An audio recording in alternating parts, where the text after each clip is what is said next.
Saya akan mempresentasikan hasil kerja kelompok kami, yaitu kelompok 6, tentang ulasan film Istirahatlah Kata-Kata.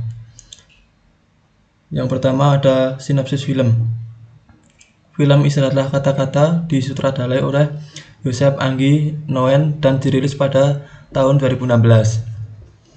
Film ini mengisahkan sebagian kecil dari kehidupan Wiji Tukul, seorang penyair dan aktivis pro-demokrasi yang dikenal karena puisi-puisinya yang lantang melawan ketidakadilan dan penindasan di masa Orde Baru.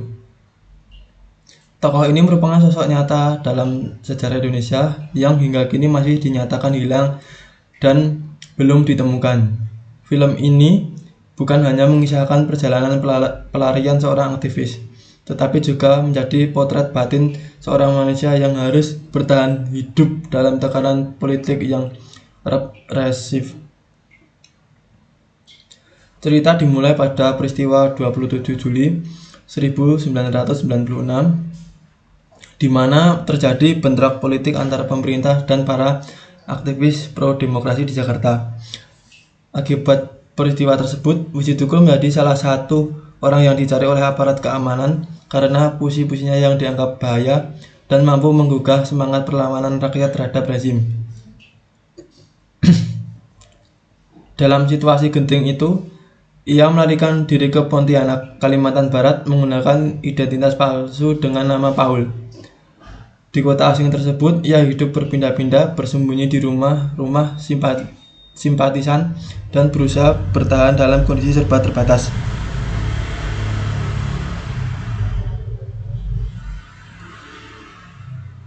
Film ini menggambarkan bagaimana seorang manusia yang sebelumnya berani bersuara kini harus hidup dalam keheningan yang menakutkan. Wiji Tukul digambarkan sebagai sosok yang terus-menerus dihantui rasa takut, kesepian, dan kerinduannya terhadap keluarganya, terutama istrinya, Sipon, dan kedua anaknya di Solo.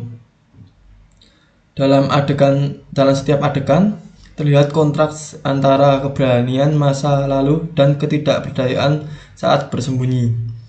Ia tidak lagi bisa menulis dan bersuara seperti dulu, karena setiap kata bisa membahayakan nyawanya sendiri maupun orang-orang yang menolongnya.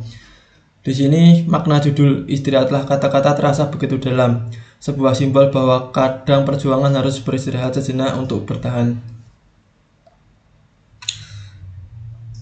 Sinematografi film ini terasa sangat kuat, dengan tempo lambat, warna-warna suram, dan minim dialog. Film ini berhasil membangun suasana tegang sekaligus hening. Joseph Anggi Noen tidak menampilkan kekerasan fisik secara langsung, tetapi melalui keheningan dan tatapan. Penonton dapat merasakan ketakutan yang sesungguhnya. Musik hampir tidak digunakan, membuat setiap detik keheningan menjadi bagian penting dari narasi. Film ini berakhir tanpa kepastian. Tidak ada penangkapan, tidak ada pembebasan, hanya keheningan yang menggantung. Seperti nasib Wiji Tukul yang hingga kini belum terungkap. Dengan cara itu, film ini menjadi bentuk penghormatan terhadap mereka yang hilang dan seruan untuk mengingat dan mencari kebenaran.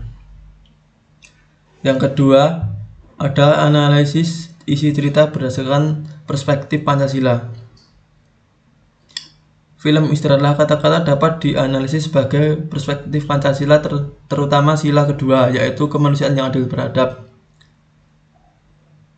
Wiji Tukul digambarkan bukan hanya sebagai aktivis politik, tetapi juga sebagai manusia biasa yang ingin hidup bebas bersama keluarganya. Ia memperjuangkan kebenaran melalui kata-kata, bukan dengan kekerasan. Namun rezim yang otoriter menanggapinya dengan ancaman, penangkapan, dan menghilangkan paksa. Tindakan tersebut jelas bertentangan dengan sila kedua, karena meniadakan nilai kemanusiaan, mengabaikan hak hidup, dan membungkam kebebasan berpikir serta berpendapat. Dalam konteks Pancasila, sikap pemerintah pada masa itu mencerminkan ketidakberadaban karena memperlakukan warga negaranya sendiri sebagai musuh hanya karena berbeda pandangan. Ada kaitannya dengan sila lain, yaitu sila pertama, ketuhanan yang Maha Esa. Meskipun film ini tidak secara langsung menampilkan aspek religius, nilai ketuhanan tampak dalam kekuatan moral dan batin Wiji Tukul. Ia tetap berpegangan pada keyakinan bahwa kebenaran dan keadilan adalah nilai luhur yang sejalan dengan kehendak Tuhan. Dalam pelarian, ia tidak kehilangan harapan dan terus mempercayai bahwa perjuangan yang didasari nilai baik adalah bentuk iman yang nyata. Adapun lagi sila yang ketiga, yaitu Persatuan Indonesia. Perjuangan Wiji Tukul berakar pada cintanya terhadap rakyat dan bangsa. Ia ingin Indonesia menjadi negara yang bersatu dan dalam keadilan, bukan dalam ketakutan.